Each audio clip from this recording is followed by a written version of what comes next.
Hello, and thank you very much for viewing this webinar. I hope you find it useful. As you just heard, my name is Jason Tranter. I'm the founder and CEO of Mobius Institute, and the title is Setting Up a Condition Monitoring Program is Easy, right? So why do so many fail? Now, just in case there's any confusion, we originally called it the core elements of a condition monitoring program that are often forgotten. So what it's really all about is how do you set it up correctly, but really why do they fail and how can you avoid those reasons? So we will begin with a discussion of why programs fail, and for each reason I'll offer a solution, a way to fix that problem or to avoid that problem. I will also just go through a quick summary of some of the fundamental concepts. I will mention a number of things through this phase that I won't explain in detail. Then I'll go through a quick summary of those things because they come up quite a few times, and then just 5 solid things that you can do to revive an existing program or make sure that your program will be successful if you're starting a program. Now, I think it's important at this stage to introduce who I am and why I'm talking on this subject. So I've been involved with condition monitoring programs and reliability improvement, and in the early days specifically vibration analysis, going way back to 1984. So we got I was involved with condition monitoring, then we started both being involved with condition monitoring and developing condition monitoring systems. So that's way back in the mid 80s doing that, into the late 80s. In the 90s, actually right at the beginning of 1990, sold my Australian company, moved to the United States, worked for DLI Engineering, where we did consulting, but also developed condition monitoring systems. So over those years, I got involved with a lot of companies trying to start condition monitoring programs. And our goal was, of course, to develop very good systems that made our customers successful. I saw some of the challenges involved with that, so then decided in 1999 to start this company, Mobius Institute. Now, I'm not telling you that to necessarily promote Mobius Institute. It's just that seeing so many companies struggle to make condition monitoring successful and understand the technologies and everything else led me to start the condition monitoring training company, originally with vibration analysis, and we've expanded it way past then. We also certify people to the ISO standards. We've trained and certified an awful lot of people all around the world. So, that's my story, and that's what I'm reflecting upon here. What have I seen work, and what have I seen repeated many times that hasn't worked? Now, just as a little animated way, particularly looking at vibration analysis, here is what I consider a common situation.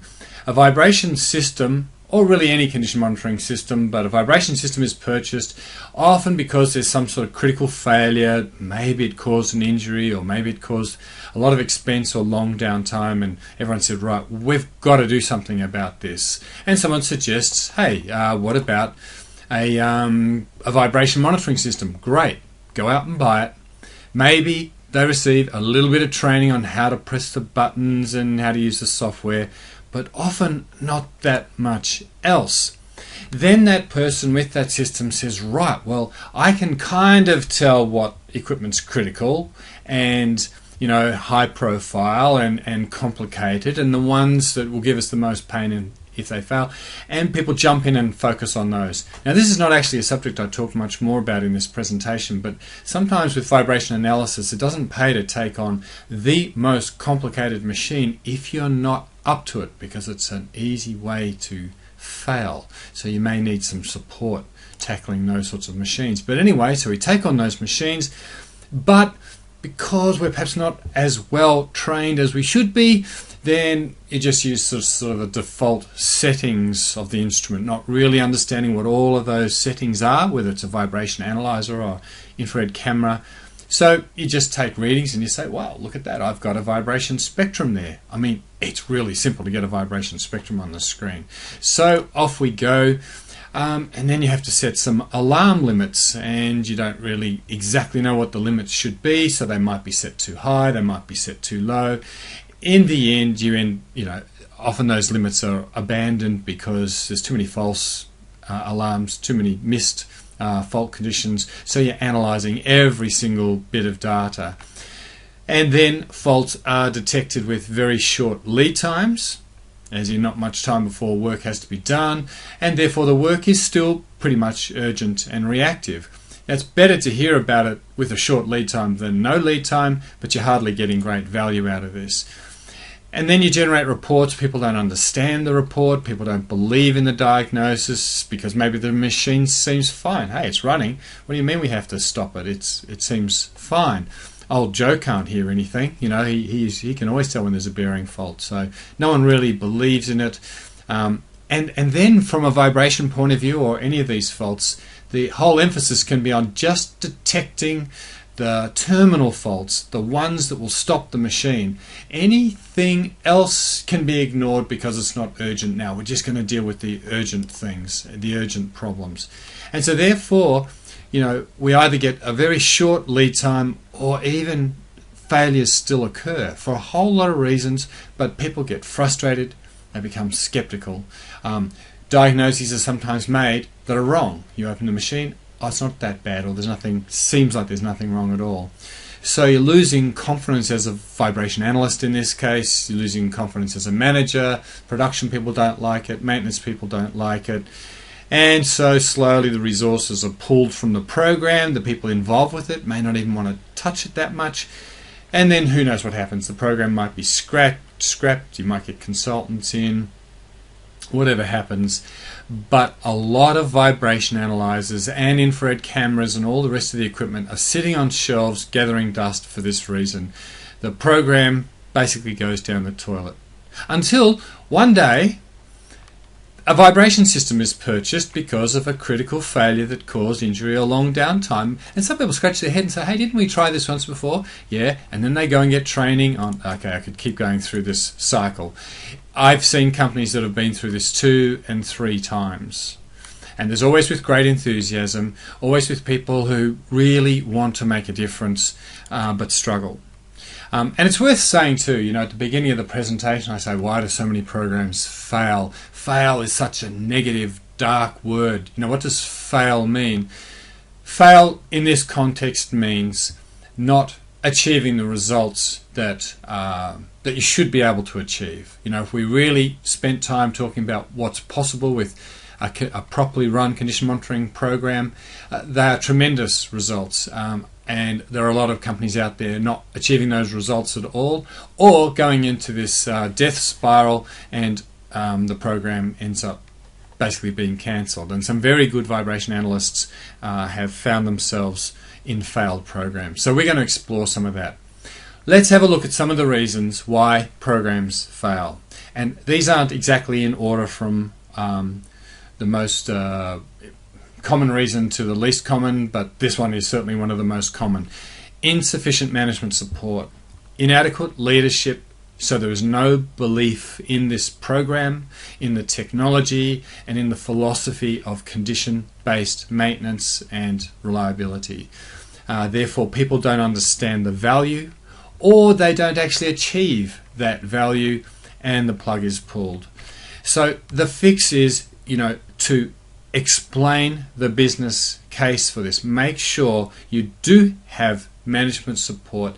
Make sure they stand behind it. Don't fill them full of technical stuff. You've got to talk their business language, talk in dollar and cents, talk in terms that they can see that they will be successful if you have a successful condition monitoring program. You need that support.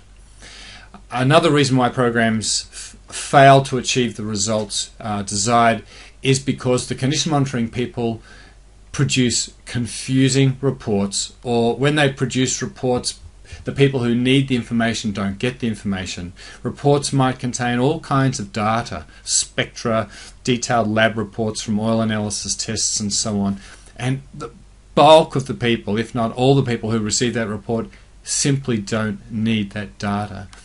and often the reports will provide suggestions. Well, it could be this, and it could be that, and it could be something else. Or they could be really vague. Well, I think there's looseness, and it might be, a bearing fault or something. It's not to say that vibration analysis or any of these technologies is easy, and it's not always possible to come up with a clear, absolute explanation of what's going on. But unless you can provide recommendations of what to do, or explain the risk involved with your uncertainty of what's going on, but we can deal with uncertainty. There are ways of dealing with that uncertainty. If people don't just get actionable information in a form that they need it, accessible, that explains what all the condition monitoring technologies are doing, then you won't be delivering real value. So you need to agree on a report format with the people who will receive that report, and so make sure everyone gets it and make sure that it's crystal clear what needs to happen. If they want data and evidence attached to it, fine, include it, but let's face it, most people will never look at it. Another big reason is that condition monitoring teams operate in silos.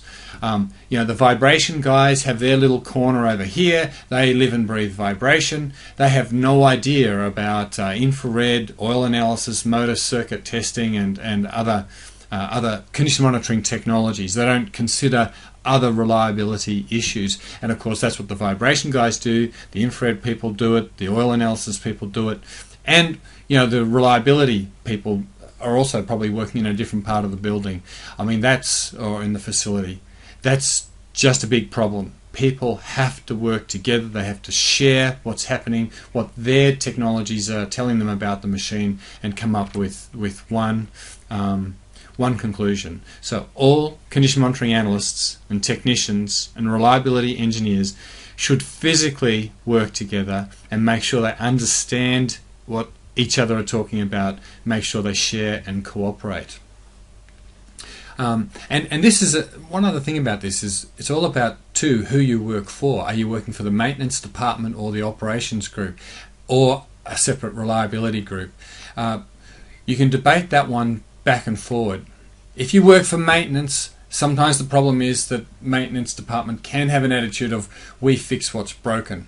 And so that can be a real problem. So it's often recommended you take it out of maintenance. The operations people want to keep those machines running, and so they, I believe, are the people who should manage, ultimately oversee these sorts of programs. If you have a separate reliability group, that can work, unless everyone sees that every problem is their problem, and then there's no ownership, and people don't really follow recommendations. They just blame the reliability group for problems and assume they are the only ones that can fix it.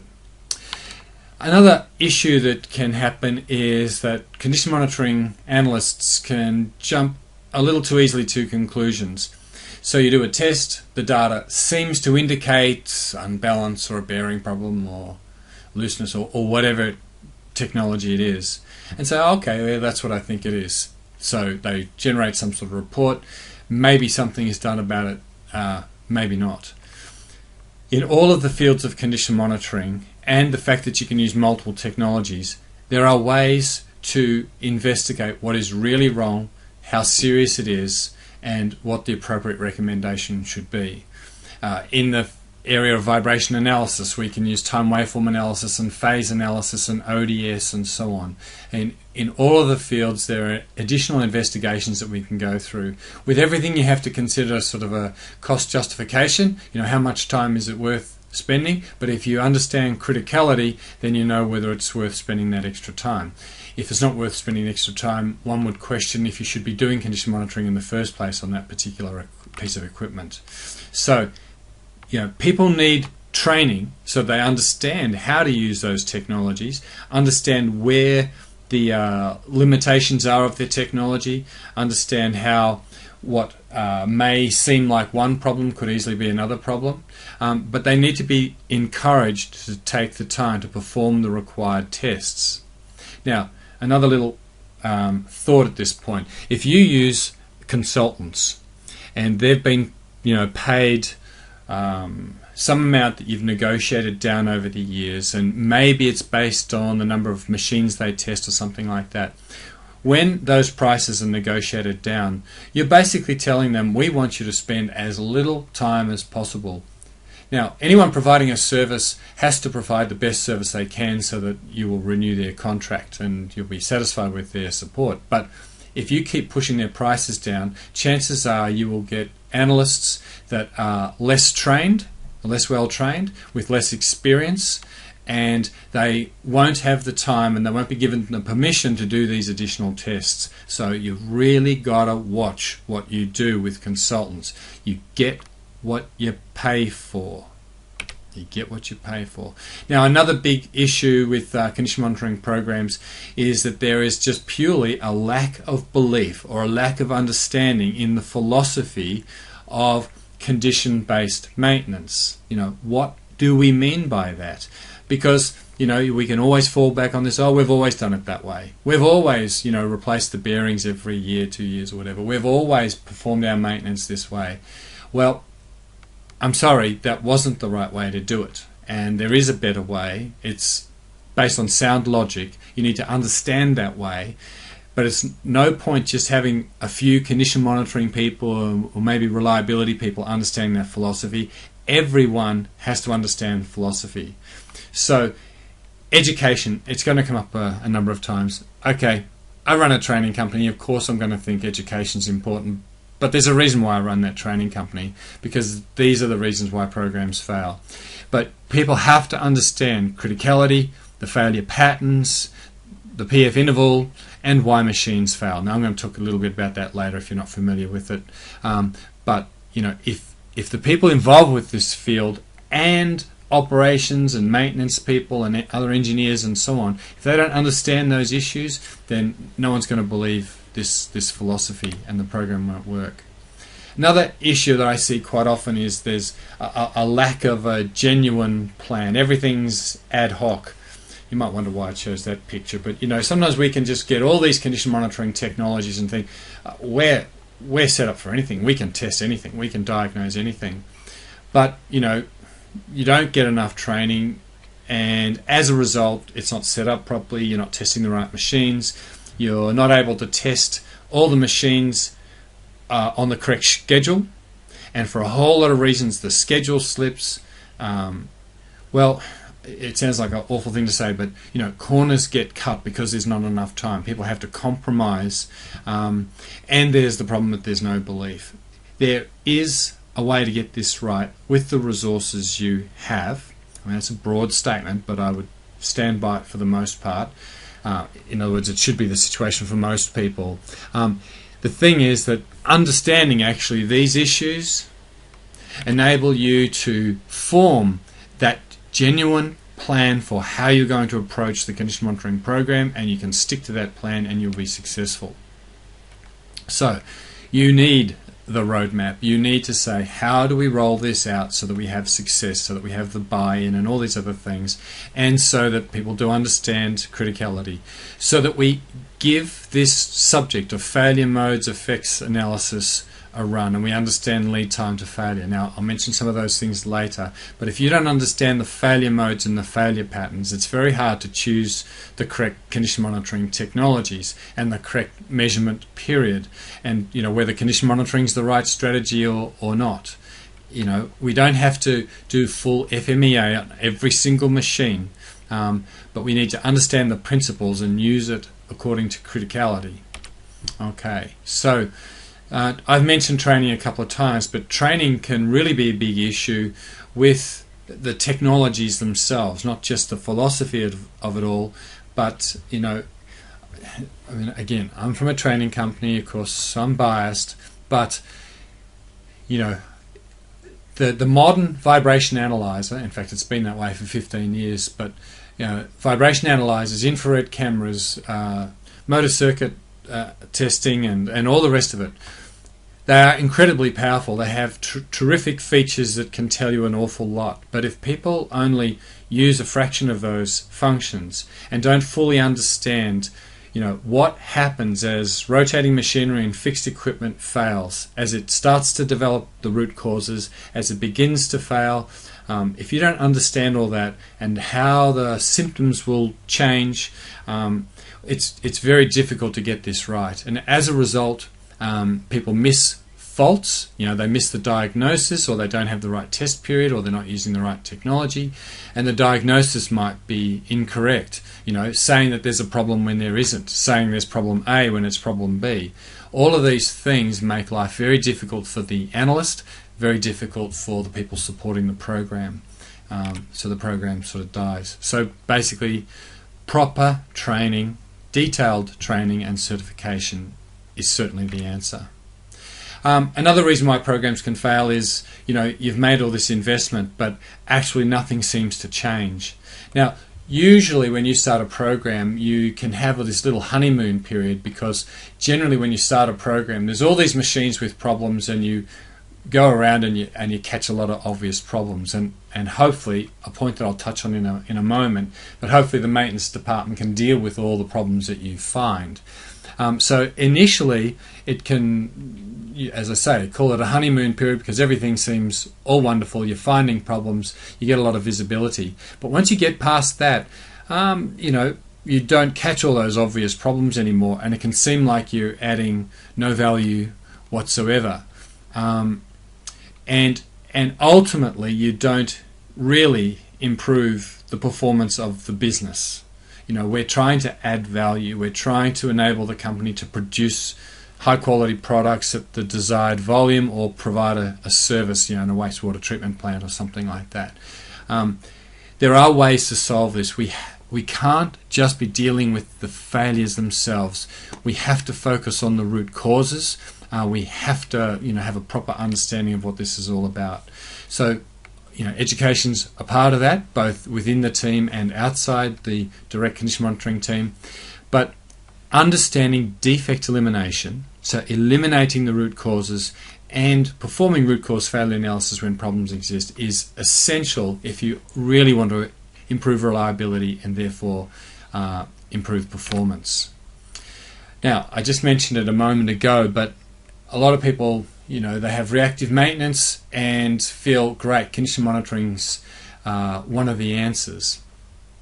Now, it is one of the answers, but there's nothing worse than having a maintenance department that really has trouble dealing with the present backlog and problems that keep coming up.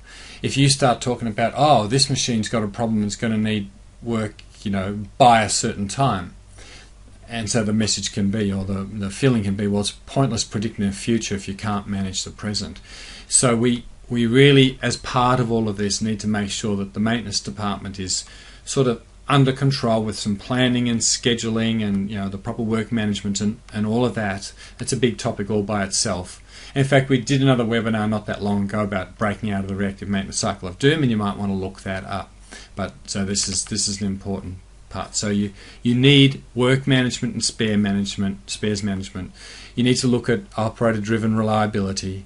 You need to look at all the proactive things you can do to stop equipment from failing in the first place. You need to do all the work in with precision, and you need to look at sort of 5S. Just everything's clean, everything's organised and in order and accessible, and that way you can get out of that reactive maintenance cycle, and therefore condition monitoring helps far more. Another comment I want to make is that a lot of people start programs, and really what they're doing is condition monitoring, not condition-based maintenance. So you might wonder, what's the difference? I can buy a vibration analyzer, the best vibration analyzer in the world. I can be tremendously skilled, but if all I'm doing is running around finding problems and saying, hey, I found another problem, hey, I found another problem, you're not adding as much value as, well, if you're doing that meanwhile, the company is still basically doing the old preventive maintenance that they've always been doing, or basically still reactive maintenance. Once upon a time, a person could tell a machine was failing because, gee, the bearings feel hot, or it's making an awful noise. Well, but we still call that reactive maintenance. The machine is screaming at us, telling us it's going to fail, or we wait for it to fail. Potentially a vibration program or infrared or anything else is really just a glorified reactive maintenance program, but we're just getting a slightly earlier warning. That's not what condition-based maintenance is. Condition-based maintenance is a philosophy where we are planning our maintenance based on condition.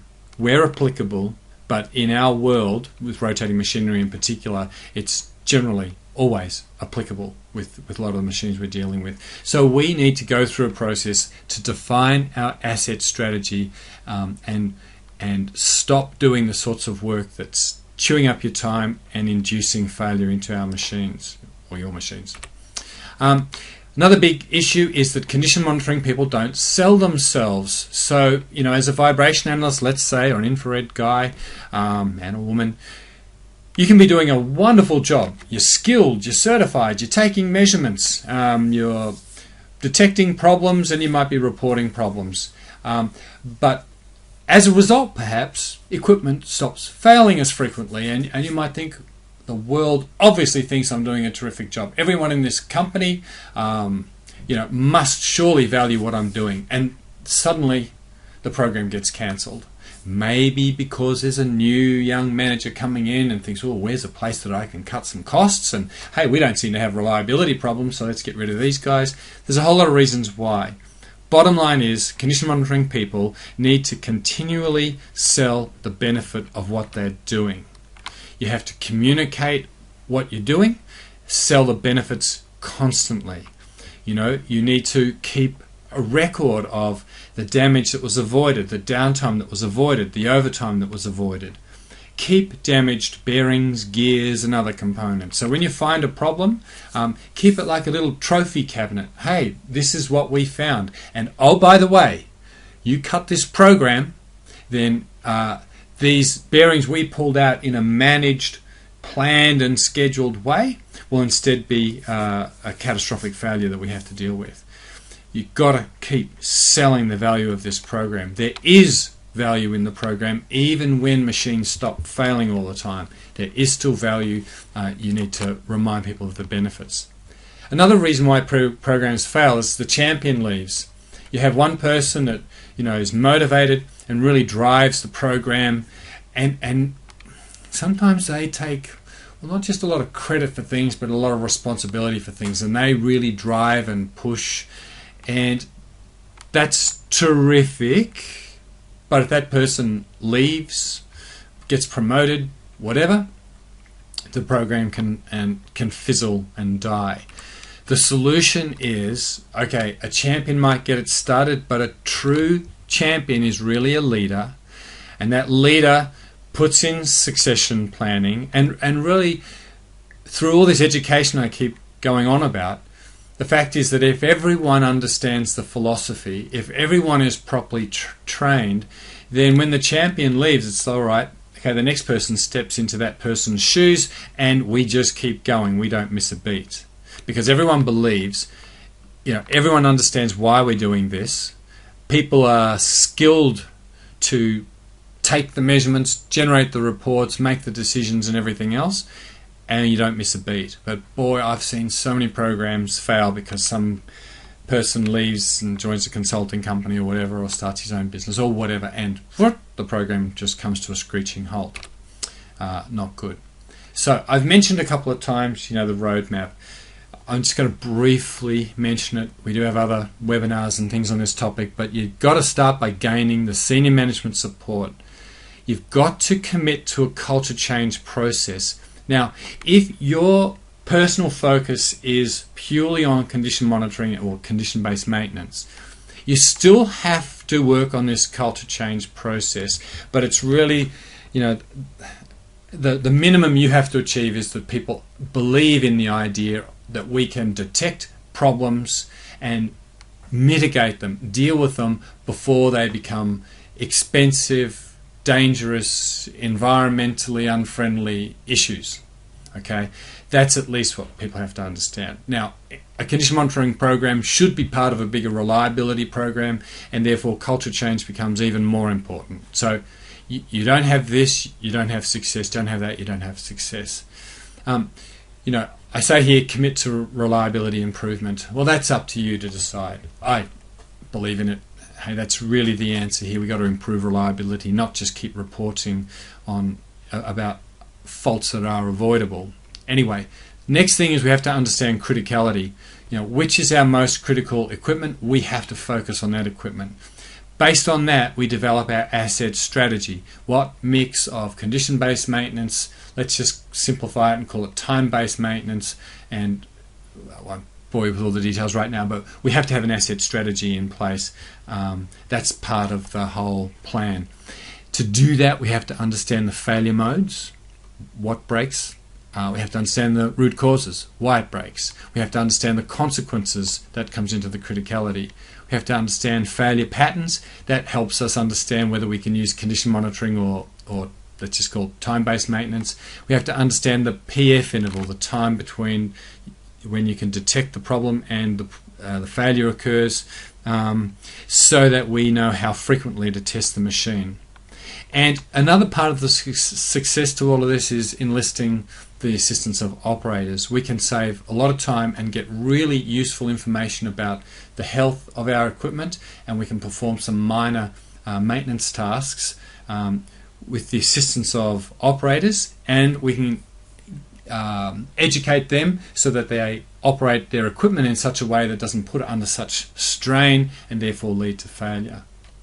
So perhaps I should have had this slide before the previous one, but anyway, let's quickly, if you've got time, look at some of the core fundamentals. Remember, condition monitoring is just warning before a failure. It's it's harsh, but I'm just going to call it's glorified reactive maintenance, because a lot of companies are still performing those unnecessary PMs. True condition-based maintenance is where we repair or restore or replace based on condition, and that can be on a lot of things, including the oil in the machine, belts, tires on trucks, all kinds of things. We can actually say, well, what is the condition and do I need to do this work? If not, leave it alone. Monitor it. If it's happy, leave it alone. The moment you start doing preventive maintenance, you have a chance of introducing a problem, and often you're not improving the reliability anyway. Or we can go a step further into reliability improvement, where our focus is on eliminating the root causes of failure, which eliminates inefficiency, waste, and excessive cost. I think you need to go through this process. You need to develop an asset strategy that deals with root causes, proactively eliminating them and detecting them so that we can save the machine from the terminal faults. But when the terminal fault starts to occur, now we have the failure modes, and okay, we can detect them and we can save the machine. We give this information to the planners and schedulers, and then they can organize the parts, organize the tools, the skills, look for the right window of opportunity and do the work. Whenever anything goes wrong, whether it's a catastrophic failure or just something that the condition monitoring group have detected, we need to ask why did it happen and whether or not this process, our asset strategy, worked. And if not, we go back and feed it back into our asset strategy and learn from the exercise and make improvements. The other thing we've talked about time-based and all of that. If most people thought about, if you could statistically describe the time at which most machines fail, if we could look at a whole suite of machines, if you believe in the idea that every machine just wears out, that it'll operate, so this is the risk of failure, and we'll just say it's low and satisfactory, and then we get to a certain time where the risk of failure goes up, but ultimately it's going to fail. And the only question is how much lead time do I get through this period, and at what point is it going to fail? And that's the way most people think about reliability, or about the life of bearings, belts, and everything else. And that way, if we perform our time-based maintenance about here, then we'll enjoy all of this good condition, but we don't have the failure. We manage the process. But number one, we have to deal with the infant mortality failures and the reality that most of the equipment, 80% according to studies, does not fail this way. It's random in nature. In other words, there's the same probability of failure. Let me just do that. here versus here versus here versus here. What that means is that replacing a component after 12 months or 24 months or whatever doesn't actually do us any good. In fact, what we do is put us back into this infant mortality. Now, I'm not going to dwell on with this anymore. It's one of those things that's fundamental knowledge, and if you're not familiar with it, it's a really good thing to become familiar with. The PF interval I mentioned a few times. This is one of those concepts that I think is really worth everyone understanding in the company that has anything to do with your rotating machinery and so on. And that is the concept that for a period of time, the equipment will be good, happy, healthy, doing exactly what you want. That's what you paid the equipment, that's why you bought it, that's why you operate it, and away you go. But at a certain point, something will happen. One of the many root causes of failure, and the health will start to deteriorate. The machines that you're working with, for the most part, don't just, they aren't in full, perfect health and then fail the next day. They give you all kinds of warnings. And we could talk about this for a long, long time. That's not the point of this presentation. The point is that the earlier we detect the problem, the earlier we can begin to plan what we need to do about it, what parts, tools, etc. We reduce the risk and we reduce the costs. That's the fundamental idea of condition monitoring. We need to take lots of measurements during this period so that we can be sure to detect this, because the longer you leave it, it might start making awful sounds and become hot, but this is pure reactive maintenance at this stage. It's very late warning. We don't really gain any of the benefits other than we don't suffer the secondary damage perhaps. But the other point is, okay, here's our PF interval, and our condition monitoring program can work really well here. Any good condition monitoring program will work here as well. In other words, while the equipment is still in good health and not about to fail, we can detect all the signs or all the root causes of failure. Now, for rotating machinery, it's installation issues, unbalanced misalignment, etc. If we can detect that, now we can say, we can wait and failure will occur, and our condition monitoring guys can run up, the bearings are going to fail. Oh, not again, really? Okay, we'll deal with that. What we'd rather do is say, hey, we have a problem here. Ideally, after we install it, we can immediately test it and eliminate some of these problems right there and then the machine lives happily ever after. We can go back, and this is really a subject for a different presentation, but if we take care of all of these things with our strategy, we look at design and procurement and all the rest of it, then what happens is the machine lives happily ever after, because we will have eliminated all those root causes.